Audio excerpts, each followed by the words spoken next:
جب بات ہو دہشت گردی کی، دہشت گردوں کی، جب بات ہو پاکستانیوں کی جو پھنسے ہوئے ہوں، بچے ہوں، عورتیں ہوں، اور جو روز بے گناہ اور معصوم مرتے ہوں، اور جب بات ہو ان سپاہیوں کی، ان لا اینڈ آرڈر ادارے کے لوگوں کی، ان فوجیوں کی جو جان پر کھیل کر ملک کی اور بچوں کی اور عورتوں کی اور بوڑھوں کی اور لوگوں کی جان بچاتے ہوں، تو اس وقت کون ہے جس میں رتی بھر بھی خوف خدا ہوگا یا رتی بھر بھی اس ملک سے محبت ہوگی؟ اور میں سمجھتا ہوں مجھ سے ساروں کو زیادہ محبت ہے، یہ بات نہیں کہہ رہا میں، لیکن پھر بھی کون ہے جو یہ نعرہ نہیں مارے گا کہ پاکستان زندہ باد، پاک فوج زندہ باد؟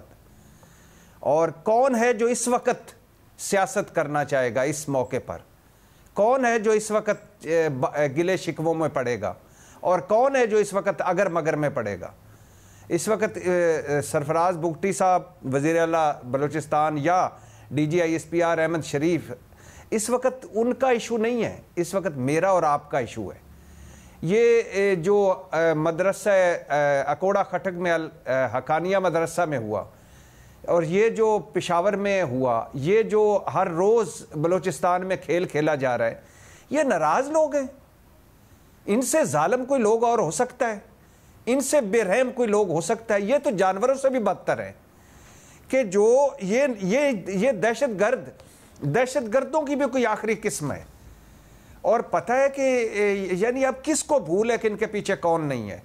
یعنی یہ بزدل دہشت گرد ہیں، اور یہ بزدلانہ دہشت گردی تھی، یہ معصوم اور بے گناہ لوگوں کو ڈھال بنا کر کی گئی دہشت گردی تھی، اور اس کے پیچھے بھارت تھا، اب تو بالکل ثابت ہو گیا ہے، اور اس کے پیچھے افغانستان ہے، بالکل ثابت ہو گیا ہے، اور یہ سارے کے سارے اب لنکڈ ہیں ایک دوسرے کے ساتھ، بالکل ثابت ہو گیا ہے کہ یہ جو بظاہر ایک علیحدہ ہوتے نظر آتے ہیں، یہ سب ایک ہیں۔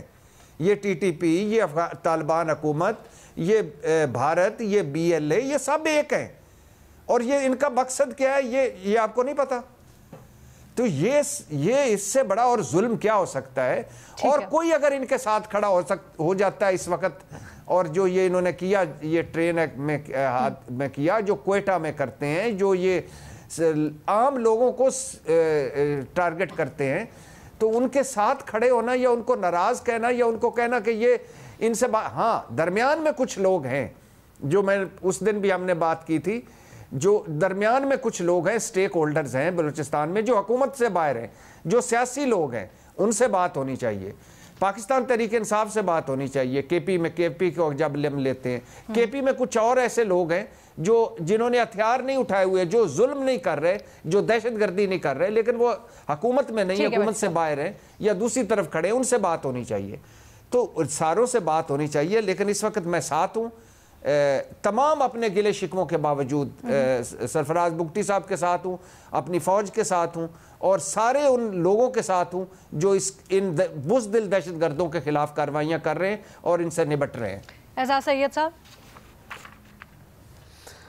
جی، جب تک آرمی پبلک سکول کا واقعہ پاکستان میں نہیں ہوا تھا تو اس سے پہلے ایک ملک میں ایسے لوگ پائے جاتے تھے جو طالبان کو جسٹیفائی کرتے تھے، ٹی ٹی پی کو جسٹیفائی کرتے تھے، ان کے ایکشنز کو بھی جسٹیفائی کرتے تھے، لیکن جب وہ واقعہ ہوا تو پھر ایک نیشنل لیول پہ ایک ویک اپ کال آئی، اور وہ لوگ بھی جو ٹی ٹی پی کی حمایت میں بات کیا کرتے تھے، انہوں نے حمایت میں بات کرنا اگر ترک نہیں کی تو کم از کم اسے کم ضرور کر دیا یا اسے چھپا لیا۔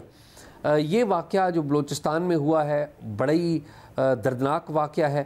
یہ واقعہ بلوچ عوام کے ساتھ بھی ہوا ہے، اور یہ واقعہ بلوچ عوام پاکستان کا حصہ ہیں، پاکستان کے ساتھ بھی ہوا ہے۔ اس سارے واقعے میں جو وزیر اعلیٰ بلوچستان سرفراز بگٹی نے بات کی ہے یا D G I S P R نے بات کی ہے، D G I S P R کی جو بات ہے وہ گراؤنڈ کے اوپر جو آپریشن ہوا ہے یا گراؤنڈ کے اوپر صورتحال کیا تھی اس کے بارے میں ہے، اور جو چیف منسٹر ہیں بلوچستان کے، انہوں نے ایک براڈر بات کی ہے۔ میرے خیال میں عالمی سطح پر ہی اگر دیکھ لیا جائے کہ اس واقعے کی مذمت کس کس نے کی ہے. لوکل سطح پر دیکھ لیا جائے, دیکھیے ہم انسانی حقوق کی بات کرتے ہیں کہ انسانی حقوق کی زیادتیاں بلوچستان میں ہو رہی ہیں, بالکل ہو رہی ہیں, اس میں کوئی شک ہی نہیں ہے, اس کے اوپر ہم آواز اٹھاتے ہیں اور جن کے ساتھ زیادتی ہو رہی ہے ان کے ساتھ اور ان کے اہل خانہ کے ساتھ بالکل کھڑے ہیں. لیکن اگر ان زیادتیوں کے بدلے میں چند لوگ اٹھیں اور وہ نہتے اور بے قصور جو مسافر ہیں ان کو اغوا کر لیں اور ان کی بہیمانہ ان کا قتل و غارت گری کریں, تو میرے خیال میں اسے کسی صورت بھی سپورٹ نہیں کیا جا سکتا.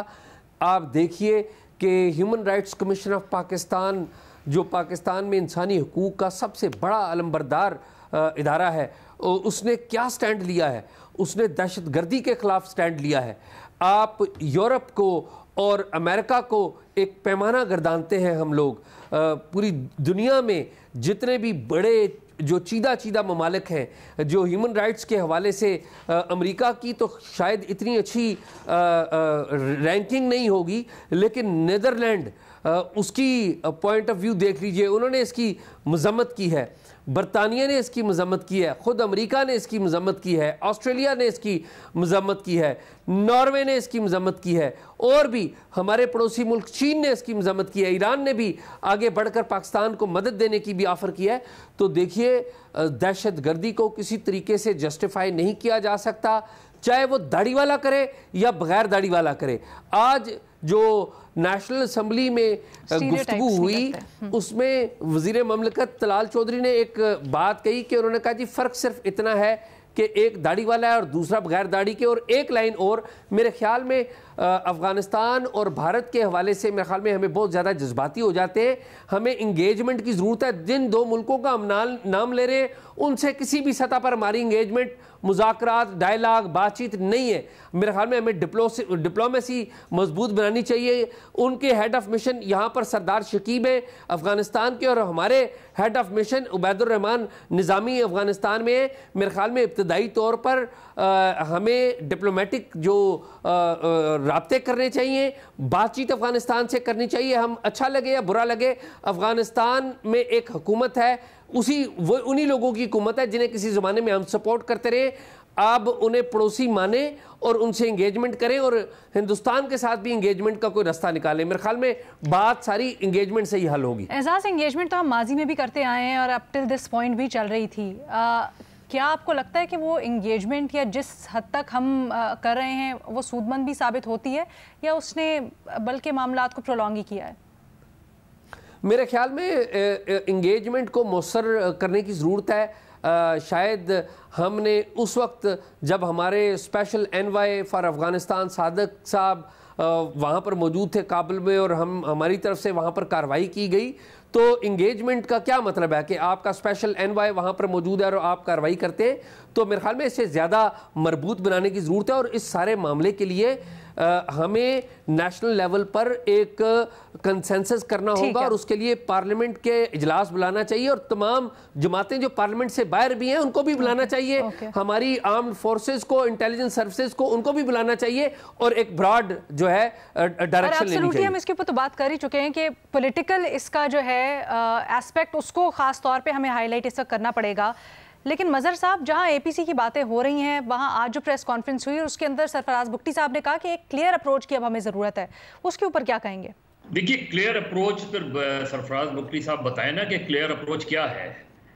جو اس کی بنیاد انہوں نے بتائی اور D G I S P R نے بھی بتائی, ایک کہ تو ایشو ہے مسنگ پرسنز کا. اب اگر وہاں پریس کانفرنس میں خود یہ کہا جا رہا ہے کہ کم سے کم 8,000 مسنگ پرسنز کا مسئلہ حل ہو گیا ہے, اس کا مطلب ہے 8,000 لوگ تو مسنگ تھے نا کہیں رائٹلی رانگلی, اور ابھی بھی 2,000 سے زائد کا کہا جا رہا ہے کہ 2,000 زائد کے مسئلے کو حل کیا جا رہا ہے. اس کا مطلب یہ کہ اتنی بڑی تعداد میں اگر لوگ مسنگ ہیں تو یہ ایک ایشو تو ہے نا. اب اس کی پولیٹیکل اپروچ, ایک تو یہ کہ ٹیررزم کی کوئی بھی فارم ہو اس کو سپورٹ کیا ہی نہیں جا سکتا, دہشت گردی کی کوئی بھی ہے تو.